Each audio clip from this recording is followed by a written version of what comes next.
Myrmecophiles are non-ant organisms that closely associate with ants. From those who infiltrate ant colonies and secretly feed on them, those who are farmed by the ants as livestock, and those who enslave ants to do their bidding. Today I'm going to explain every type of myrmecophily found in nature, as well as the increasingly insane ways ants exploit each other. Let's start with ant farms. And I don't mean humans farming ants, I mean ants engaging in agriculture. These are aphids, small true bugs that drain many plants for food. As a byproduct, they release a rich, sugary substance called honeydew, a great food source for ants. Ants will milk aphids, rubbing their sides with their antennae, causing them to secrete a droplet of honeydew. In exchange, the aphids enjoy the protection of the ants. Common aphid predators like ladybugs and hoverflies will be ruthlessly attacked by ants to keep them away. Ants will sometimes even pick up and carry aphids into their nests, where they've constructed stables, rooms to keep their herds of livestock safe and to breed them. When the colony moves to re-establish their nest at a new location, they'll carry aphid eggs with them to ensure they can spawn a new herd. Leafcutter ants are factory farmers, and instead of taking care of another animal, grow and tend to an ever-present fungus. The workers will go out and chop up pieces of leaves to bring back to their nest, which the fungus can grow on. Then the leafcutters use pieces of the mycelium as the only source of food for themselves and their larvae. The fungus breaks down plant polymers that leafcutters don't have the digestive enzymes for, making it a sort of external stomach for the colony to survive. Likewise, the fungus is unable to survive without the tending of the ants. Leafcutters will clean debris, lay nutritious feces, and lick away foreign spores to keep the fungus in tip-top shape. When a leafcutter queen journeys off to start her own colony, she will carry a small clone of the royal fungus, and together they shall raise a kingdom of their own. To complete the eukaryotic trifecta, ants also farm plants. Ant gardens are structures formed high up on tree canopies, made of leaves, vegetable fibers, and of course feces. These are the perfect constructions to grow epiphytes, plants that grow off of other plants. Several ant species will bring seeds from epiphytic plants to deposit into their gardens. In Fiji, ant gardens can grow about 6 species of plants in total, while neotropical ant gardens can have up to 78 different species of plants. While some of these plants do provide sources of food, another huge benefit for the ant farmers is a structural one. These ants live inside of the plants that they grow, using these sprawling roots and fruiting bodies as a framework for their nests. Ant-agriculture allows colonies to support population sizes that wouldn't be possible otherwise, allowing them to take over extremely large regions, which is exactly what happened when humans started farming as well. The consistent and mass production of food allowed us to hold much larger populations in one place, kickstarting the global coordinated civilizations we have today. But while the human agricultural revolution took place 12,000 years ago, ants have been doing this for 60 million years, since around the time of the asteroid impact. We think this is why their farming behavior developed in the first place, as an adaptation to surviving in the same harsh environment that killed most of the dinosaurs. Ants have been around for 150 million years after all. With such a long evolutionary history, they've had many generations to adapt and diversify, developing complex caste systems, reproductive abilities found in no other organism, and organized behaviors to construct massive nests or march to war. But that also means there's been a lot of time for other organisms to adapt to them.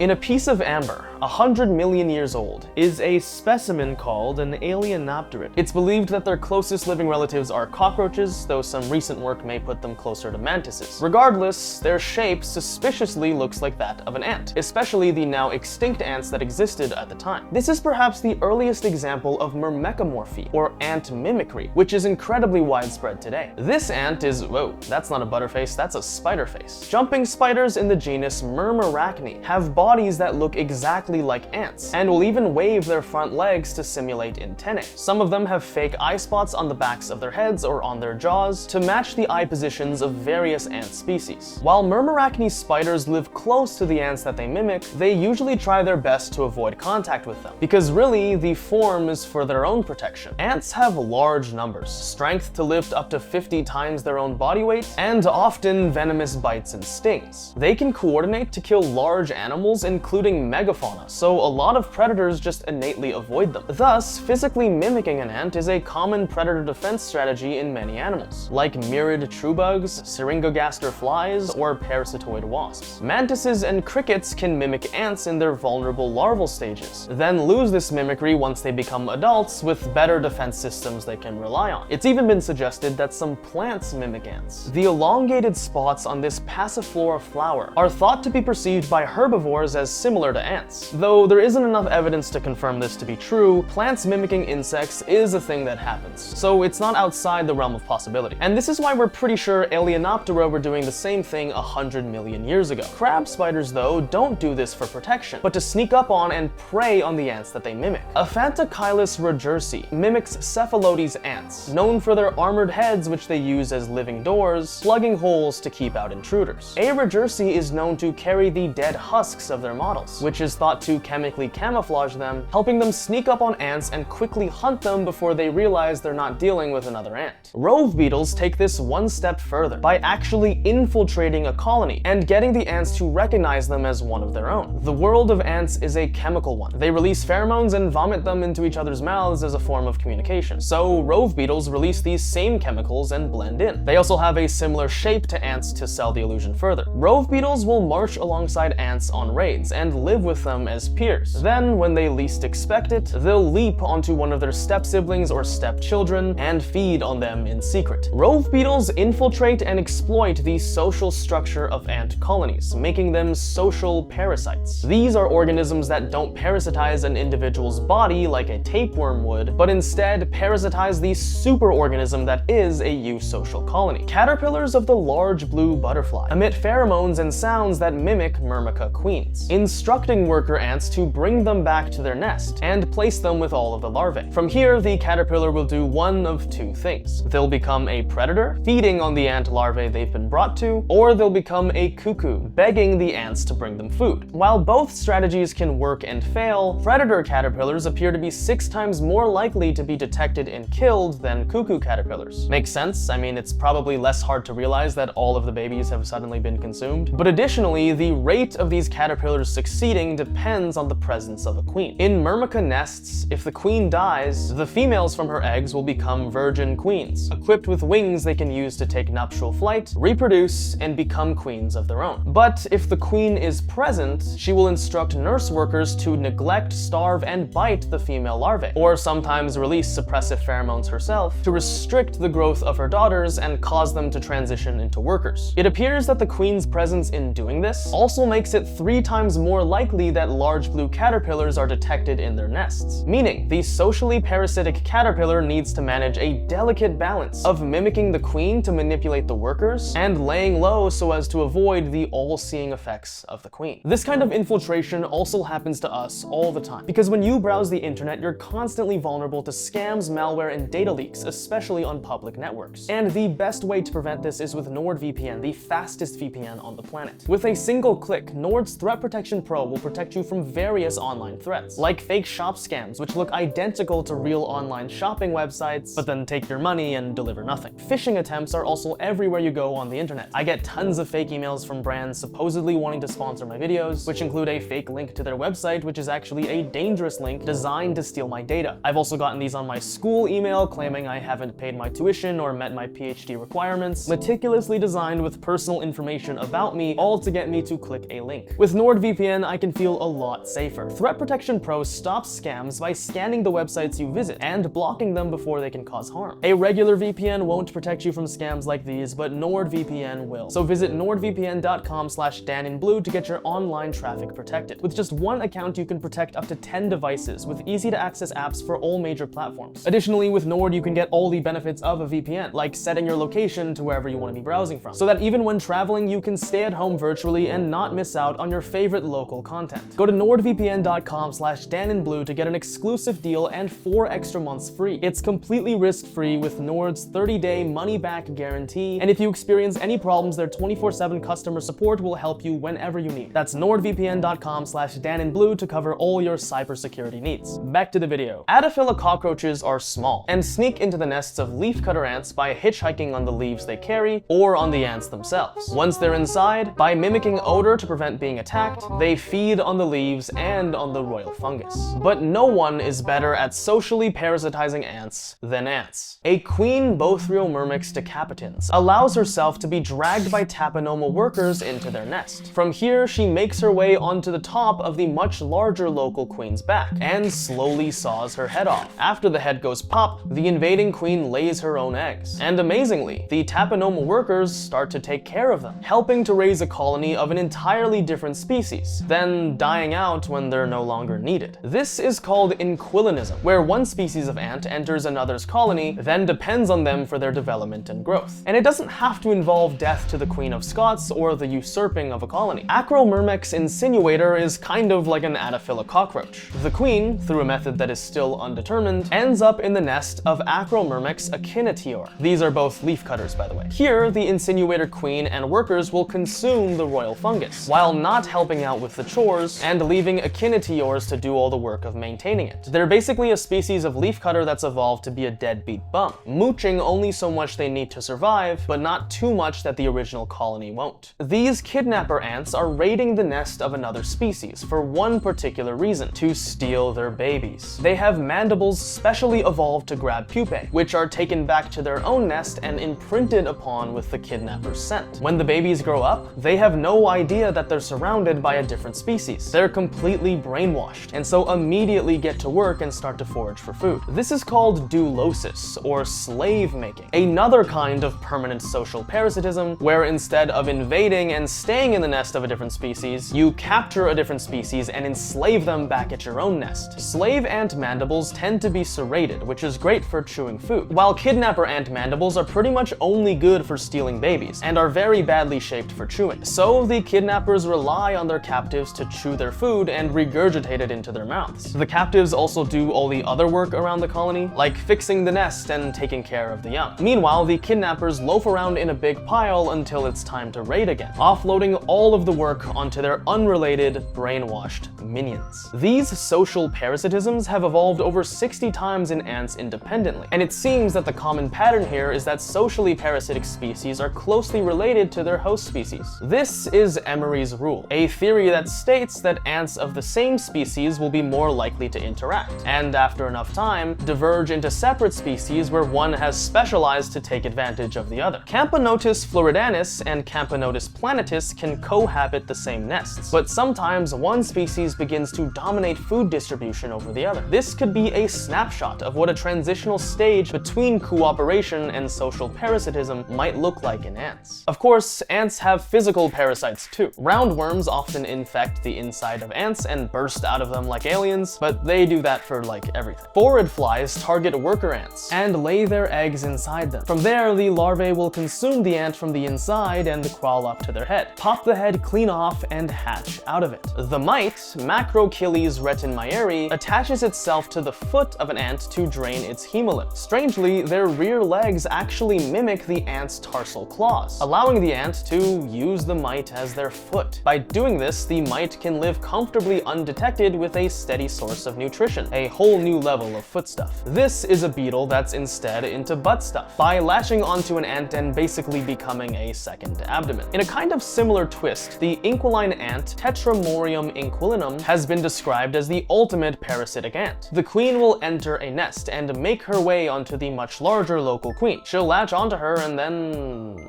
that's it. She doesn't lay any workers because all of her eggs become other queens that hop onto the host queen and just sit there. Or presumably leave? We don't know much about their life cycle. Of course, we can't talk about ant parasites without talking about zombies. Tropical carpenter ants live high up in tree canopies and travel across an extensive network of sky bridges. But sometimes, in order to cover difficult gaps, the ants have to descend to the dangerous forest floor. Here, the spores of the fungus Ophiocordyceps unilateralis can attach to their exoskeletons and spread through them, causing ants to spasm while climbing and fall back to the forest floor. From here, the ant is completely mind-controlled by the fungus, being forced to climb up the stem of a plant exactly 26 centimeters above the forest floor, clamp on tightly with their backs facing north, in an environment with 95% humidity and temperatures between 20 and 30 degrees Celsius, the perfect conditions for the fungus to reproduce. From here, the fruiting bodies rupture out of the ant's head and release spores to start the life cycle once again. Because the zombie ants are driven to these optimal conditions, Ophiocordyceps reproductive sites end up being covered in graveyards, thousands of dead ants holding on to various plants. This is also the fungus that Cordyceps in The Last of Us is based off of, which takes over the world by turning us into mushroom zombies. Now, let's take a break from parasites because predators need some love too. Giant anteaters use their large claws claws to uncover the nests of ants and termites. From here, they press their thin trunks in and launch out a 2-foot-long sticky tongue, which picks up any ants it comes across. They spam this maneuver at 150 times a minute, quick enough to avoid the stings of angry ants. Giant anteaters spend about 1 minute at a nest before moving on, and can visit up to 200 nests in a day, consuming over 35,000 ants to meet their daily caloric requirements. Several animals are myrmecophages, evolved specifically to consume ants. Ants are extremely plentiful. There's an estimated 20 quadrillion of them in the world, or 2.5 million ants for every human. Out of all terrestrial animals in the world, ants make up to 20% of the total biomass. So if you can adapt to reliably eat them, there are few better food sources. This hollow cone in the ground is the masterpiece of an antlion, who's perfectly crafted the angle to be just enough that the sand barely stays from slipping. When an ant walks onto it, the sand will collapse, causing the ant to tumble to the bottom, where the antlion waits with its massive mandibles exposed. If this trap fails to make the ant fall in, the antlion will flick sand, avalanching it back down. Worm lions are an unrelated organism that have evolved to do the exact same thing, creating conical pits in the sand that they use to ambush ants that fall in. Once they've drained the ant hole, they yeet the empty carcass away. Alvarez-saurids are a family of small dinosaurs that have long tube-shaped snouts and tiny teeth, implying they were insectivores that stuck their mouths into insect-filled holes. Their stout arms and compact hands suggest that they dug through dirt, much like anteaters do with their claws. And so it's been interpreted that these dinosaurs might have been Myrmecophages, preying heavily on ant and termite nests. But of course, there are also ants that will only eat ants. Clonal raider ants are parthenogenic, which means the females asexually clone themselves, and so they're all females. They don't have queens or even a home nest, and instead spend all of their time marching from colony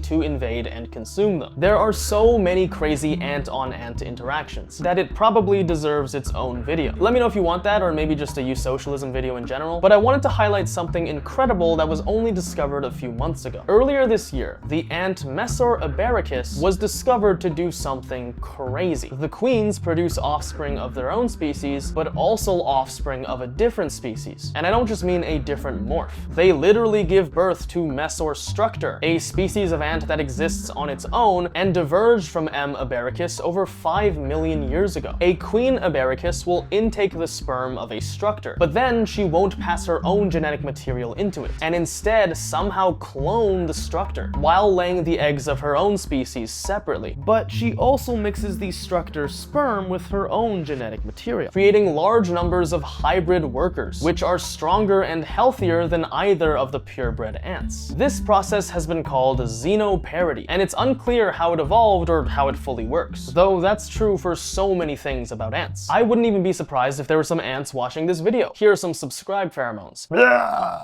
If you're not an ant, you should subscribe too. Acacia ants live inside acacia trees in their domatia, structures grown for the insects to inhabit. The acacias also provide nectaries to feed the adults and nutritious pods to feed the larvae. Herbivores that want to eat the acacia are rapidly attacked by acacia ants, including giraffes and elephants, which the ants will successfully drive away. Sometimes ants will even chop up plants that grow near the acacia that might be stealing too much of its sunlight. Inga trees have a similar relationship to big-headed ants, except these guys might not be as loyal. Nymphidia caterpillars can pass through harsh ant security by secreting nectar of their own from their backsides, which the ants will prefer and then allow the caterpillar's passage to consume the tree they promised to protect. Those sellouts. There are many plants with long co-evolutionary relationships with ants, called Myrmecophytes. Some will harbor ants and use them for defense, but sometimes they simply attract or grow near ants to absorb the nutrients of dead ants and the husks of their prey. Some plants use ants as a method of seed dispersal. They create diaspores, seeds with a nutritious elaiosome attached. The elaiosomes are perfect food for ant larvae, and so the ants will bring the diaspore back to their nest, feed the elaiosome to their larvae, then discard the seed, which helps it reach a much more favorable location. This process has independently evolved over 100 times, a testament to how stable and reliable ants can be. In fact, eggs of the giant prickly stick insect mimic seeds that ants will naturally disperse, promoting the eggs to be picked up and carried by the ants to help the stick bugs emerge in a favorable location. Additionally, the newly hatched larvae mimic Leptomyrmex ants. Now, not every myrmecophilic symbiotic relationship needs to be beautifully mutualistic or terribly parasitic. There are many commensalists that live alongside ants for their own sake, but don't harm or help them in any way, like ant crickets, which mimic ant pheromones just to exist inside a colony, as well as hundreds of others, flies, beetles, snails, and many undescribed organisms. Ant nests are a pretty safe place to stay if you want to avoid predators. Plus, you don't have to pay for utilities, because the ants control the heat and humidity levels for the queen and their larvae. So with the cost of living nowadays, it may be optimal to move to an ant nest, though that's assuming your nest doesn't get visited by an army. Just like the clonal raiders from earlier, army ants are nomadic and go around murdering everything in their path. Nearly nothing stands a chance against the sheer numbers and aggressiveness of these massive swarms. So when scouts of different colonies find army ants, they report back to the nest, where they begin picking up their larvae and evacuating entirely. But of course, many ants don't back down in the face of an oncoming army and decide to prepare for siege warfare. They fortify their walls, sealing off the entrances to their nest. But the army ants are preparing as well. Because they don't have a place to call home, every night, army ants build pop-up shelters out of their own bodies, called bivouacs, which protect the queen and larvae at the center. Hundreds of thousands of ants link together to form these castles of their flesh, and of some ticks pretending to be their feet. Come daytime, they are well rested and ready to begin charging out in raiding formations. Now, thanks to their agriculturally supported huge colony sizes, leafcutters are a few ants that have enough resources to reliably defeat oncoming army ants. They've even evolved a specialized caste of soldier ant, large, roided out weapons of war. Smaller workers will grab the invaders by their legs, holding them down so that the soldiers can slice their heads clean off with their mandibles. Only one species of army ant, Noma myrmex essenbecki, is known to attack fully matured leafcutter colonies and be able to succeed. Other eusocial species get invaded by ants as well, and typically bees and wasps get completely obliterated, but termites can at least have a fighting chance. I'll save termites for their own video, but they have very cool soldier castes and organized behaviors to allow for complex war tactics, and many of them regularly battle ants. Here's a video of ant and termite soldiers in what appears to be a truce or a standstill, each with a line of guards facing each other to block off their own territories. Next thing you know, they're going to be exchanging gifts on Christmas. Non-army ants also go to war with each other, and the levels of this get truly insane. It involves the coordinated effort of entire colonies, or sometimes several colonies allying with each other. It can end with one side fleeing or being destroyed, but can also end in stalemate or in a peace treaty. Sometimes a party will win by killing the rival queen, then adopt the surviving enemies into their own faction. And I'm sure there are tons more ant tactics, antics, that we've never observed that are happening right now. Argentine ants are known for their behavior of forming supercolonies, a collection of separated ant colonies, all working in coordination with each other. Workers and queens are free to travel and stay between the different nests, allowing them to span continents in their range. Argentine ant supercolonies were reported in California in 2000, then in Europe in 2002, Japan in 2009, and Australia in 2010. And upon further analysis, these continental supercolonies appeared to be genetically similar at every single interval, suggesting that they were all a part of one global supercolony, making them the most populous animal society in the world. But the sun never sets on the Argentine Empire, because parts of the global colony have broken off and formed their own supercolonies, causing infighting on an international scale. Additionally, some other ants, like red fire ants, have also formed supercolonies and have been capable of seizing large chunks of territory back from the Argentine Empire. These supercolonies present a huge problem for other wildlife. In California, Argentine ants have killed up to 90% of the native ant species, and they've also driven away many other insects as well. They also happen to be aphid farmers, meaning they are huge pests for the native plants and for our agriculture. And all of this happened because of us. The reason that these supercolonies formed in the first place is because of our transatlantic transportation, unintentionally harboring some of these ants. We brought them across the ocean, where they didn't face the same tough competition, and so were able to expand everywhere and invade everything. And it's something that humans are trying to work on stopping. Even on a smaller scale, there are many human-ant interactions, because as we've seen, ants are very adaptable. We've changed the world in numerous ways, and so they've changed in tow. Many ants rely on our walls as their palaces, our sidewalk trash as their ambrosia, and and our watering lawns as their fountains of life. Some are attracted to electrical equipment, our farms, and our homes, causing billions of dollars in damage. I'm careful to clean up crumbs just because of ants, only for every summer to realize, fuck, there are ants everywhere. But there are also things to appreciate about ants as well. In many parts of the world, ants are enjoyed as a high-protein delicacy, or as a cultural food. In Colombia, leafcutter ant pincers were used as stitches for open wounds. People also just find ants interesting, even beyond ant-keeping hobbyists. From reading your comments, a lot of you seem to really like ants. It's actually kind of amazing how many people barely find biology interesting besides ants. But I guess I'm not surprised. I remember as a child noticing ants crowding around the crack of a sidewalk, and apparently they were fighting an entire war right on the pavement beneath my feet. I remember dropping a piece of food and coming back to it minutes later to see hundreds of ants swarming it and carrying pieces of it off. Kneeling down and observing them was one of those things that made me interested in biology. I was a weird kid. I stared at a lot of bugs. But now I do that for work, so in a way, I owe my career to ants. Ants are the only animals with sophisticated organizations that rival or even surpass human civilizations. So it's incredible that so many myrmecophiles have evolved to exploit them. Actually, it only makes sense. Ant systems are so solid that they have room to be exploited and still be completely fine. It would make less sense if over the course of evolution, no other organisms evolved to exploit or work with them, because animals evolve based on their environments, and the presence of ants is ubiquitous in nearly every environment. If every ant were to die tomorrow, nearly every ecosystem would collapse. If every other animal were to die tomorrow, a lot of ants